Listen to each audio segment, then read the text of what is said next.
explain how inflation impacts Treasury bonds and how TIPS can help to hedge against inflation?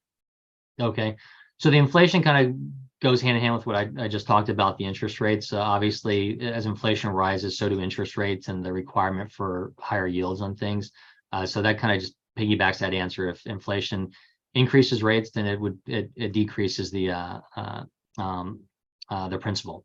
So if we go back to 2022, we saw, I'm gonna call it an anomaly, but it was the worst year we ever seen for bond markets because we saw the Fed raise the rates quicker than they've ever raised them in the history.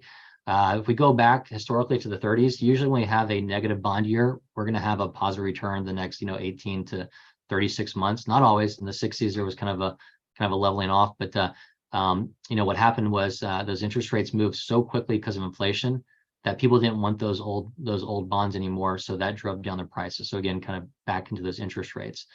For TIPS, it's a little bit different. Those also got hammered last year because they just can't keep up with how quick the inflation went. But the way a TIP is done, it's issued by the Treasury, so it's kind of like a regular Treasury bond would be. The difference is the coupon. It's the principal can be adjusted with CPI adjustments. So let's assume you go out there and have one that's paying. They're going to pay a lower yield. So let's say it's paying 2%. And if inflation's flat, if you never change, it's going to pay that 2% all the way throughout maturity, and your $1,000 par is going to stay the same.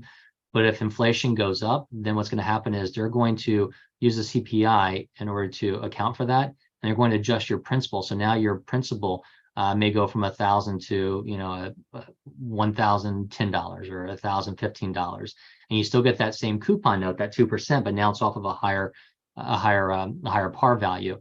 And that's where that happens. Now, on the flip side, if there's deflation, then they're going to reduce that as well, but it can never be reduced below what that initial principal was. So those are going to be, over a long term, a good inflation hedge. Over the short term, it depends. We saw interest rates spike so quickly, there was nowhere to hide. So they got hammered last year as well. They didn't get hammered as much as a regular Treasury bill. So it did do what it was supposed to, but from a slow, steady inflationary pressure standpoint, TIPS can be a part of the portfolio, but it's something to review one-on-one.